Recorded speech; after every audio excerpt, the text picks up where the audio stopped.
انقلاب کا نعرہ۔ تو اقبال نے کہا گفتم کے نمی سازد، گفتند جہان ماں آیا بے تمہیں سازد۔ اللہ نے مجھ سے پوچھا اے اقبال میری دنیا جس میں میں نے تمہیں بھیجا ہے تمہیں پسند ہے؟ گفتم کے نمی سازد، میں نے کہا نہیں پسند نہیں ہے۔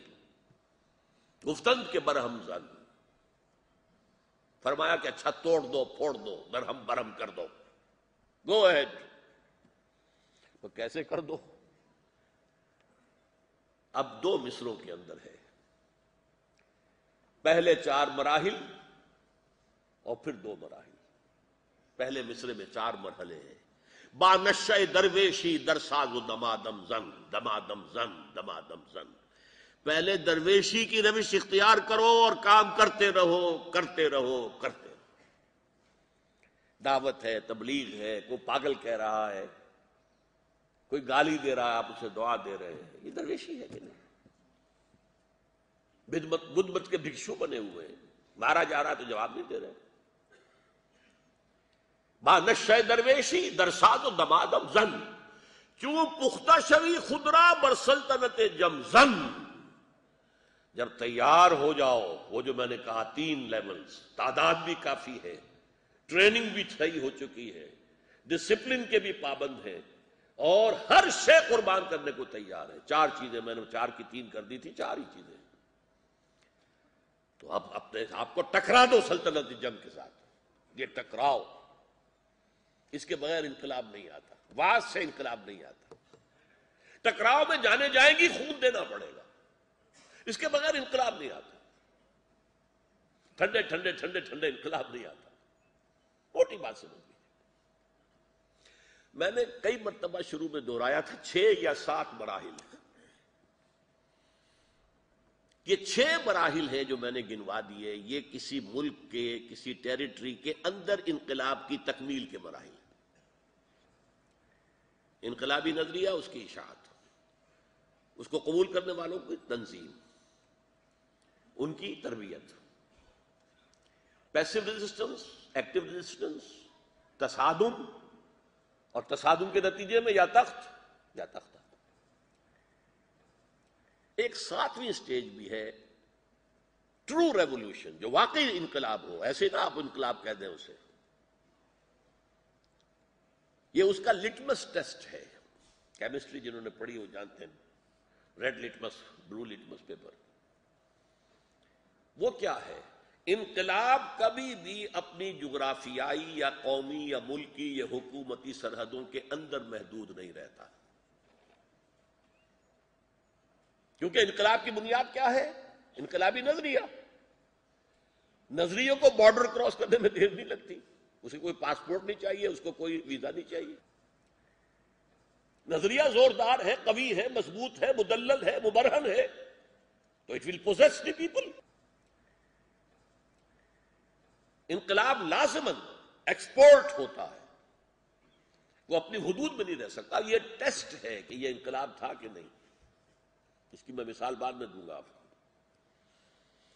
لہٰذا اسے آپ تصدیر الانقلاب بھی کہہ سکتے ہیں، عربی میں تصدیر کہتے ہیں ایکسپورٹ کرنا، اور ایکسپورٹنگ دی ریولوشن بھی کہہ سکتے ہیں انگریزی میں۔ یہ 7ویں سٹیج ہے، یہ ہے skeleton of the revolutionary process which I have derived alhamdulillah from the life and the seerah of the Prophet sallallahu alaihi wasallam۔ اب آئیے اس میں رنگ بھرے۔ انقلابی نظریہ اسلام کا کیا ہے، محمد کا کیا ہے؟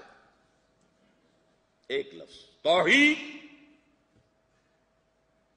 لیکن میں ویسے ہی توحید کا لفظ کہتا تو آپ کہتے بس ایک اللہ کو ماننا، کسی کو شریک نہ ماننا، قبروں کو سجدہ نہ کرنا، بس اور کیا آئے گا؟ توحید۔ اقبال کہتا ہے زندہ قوت تھی زمانے میں یہ توحید کبھی، اور اب کیا ہے؟ فقط ایک مسئلہ علم کلام۔ توحید سے بحثیں شروع ہو گئی، وحدت الوجود ہے، وحدت الشہود ہے، توحید وجودی ہے کہ نہیں ہے، کفر ہے کہ حق ہے، ذات و صفات کیا ہے صفات ذات حق، حق سے جدا یا عین ذات، امت مرحوم کی ہے کس عقیدے میں نجات، یہ بحثیں ہو رہی ہیں۔ یا رسول اللہ کہنا شرک ہو گیا کہ نہیں ہو گیا؟ یہ سب کیا ہے؟ جو کبھی انقلابی نظریہ تھا وہ آج ایک مذہبی بحث و نزاع کا موضوع بن کر رہ گیا۔ اب اس کے انقلابی جو ہیں جو نتیجے ہیں، جو میں نے کہا تھا کہ پہلا ٹیسٹ یہ ہے کہ وہ ایگزسٹنگ سسٹم کی جڑوں کے اوپر گرے۔ سب سے پہلی بات، کوئی انسان حاکم نہیں ہے، نہ کوئی قوم حاکم ہے۔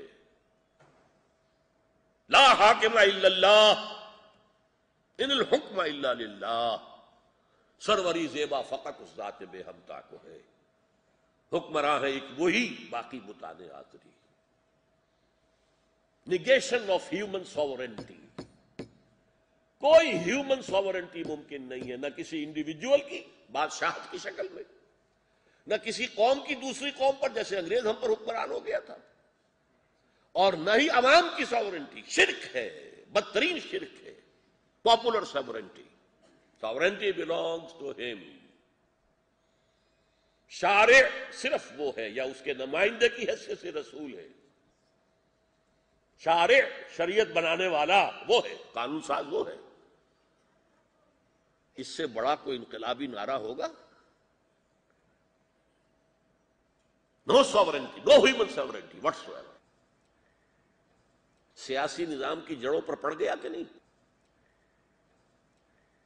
نمبر 2، کوئی شخص کسی شے کا مالک نہیں ہے، نہ انفرادی طور پر نہ قومی طور پر۔ نیگیشن، کمیونزم کی بھی نیگیشن، کیپٹلزم کی بھی نیگیشن۔ مالک صرف وہ ہے، لہو ما فی السماوات و ما فی الارض۔ حاکمیت اس کی، خلافت تمہارے لیے، مالکیت اس کی، امانت تمہارے لیے۔ ای امانت چند روزہ نزد ماست، در حقیقت مالک ہر شے خداست۔ میں اپنے جسم کا بھی مالک نہیں ہوں،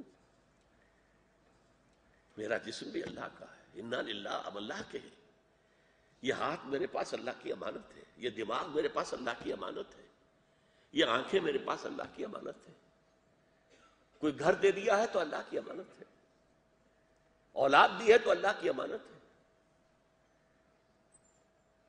ملکیت تامہ، تامہ ملکیت وہ ہوتی جو چاہے ہم کریں۔ حضرت شعیب کی قوم نے کہا تھا کہ اے شعیب، کیا تمہاری نماز اور تمہاری جو دین ہے وہ ہمیں روکنا چاہتا ہے؟ ان نفعل ما نشاء فی اموالنا، ہمارے مال ہے ہم جو چاہیں کریں۔ تم کہتے ہو نہیں، تم کہتے ہو سود پر مت دو۔ Who are you؟ ہمارا مال ہے ہم دیں گے، وہ لینا چاہتا ہے۔ میں نے کوئی زبردستی تو نہیں کہا کہ تم آگے مجھ سے سود پر پیسہ لو، ہمارا مال ہے۔ یہ ہے کیپٹلزم۔ آپ مالک سمجھ رہے ہیں اپنے آپ کو، امین سمجھیں گے تو آپ اپنا ہاتھ بھی وہیں استعمال کریں گے جہاں اللہ کی اجازت ہے۔ آپ اپنے پاؤں سے اسی راستے پر چلنا چاہیں گے جو اللہ چاہتا ہے کہ چلیں۔ آپ کا مال وہیں خرچ ہوگا جہاں اللہ چاہتا ہے کہ آپ خرچ کریں۔ نمبر 3، سماجی سطح پر بنیادی طور پر، پیدائشی طور پر تمام انسان برابر ہیں، کوئی اونچا نہیں کوئی نیچا نہیں۔ جو میں نے ایچ جی ویلز کی آپ کو دی گواہی، یہ واعظ تو کہے گئے، بہت کہے گئے، لیکن یہ کہ واقعہ یہ ہے کہ تاریخ انسانی میں پہلی بار اس پر معاشرہ قائم کیا ہے محمد نے صلی اللہ علیہ وسلم۔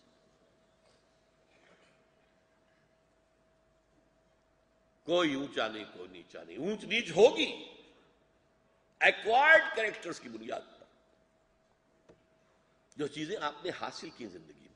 آپ نے علم حاصل کیا، اب آپ اونچے ہوں گے، آپ کی عزت کی جائے گی۔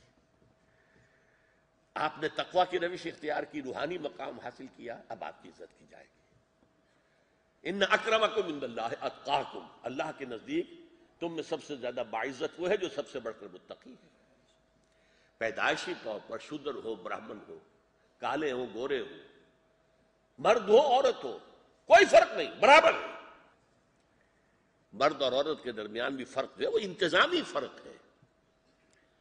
جیسے ایک محکمے میں ایک انچارج ہے اور ایک باہر کھڑا ہوا ہے چپراسی، as human beings they are equal, لیکن منصب کے اعتبار سے اس کا منصب اونچا ہے، اس کا نیچا۔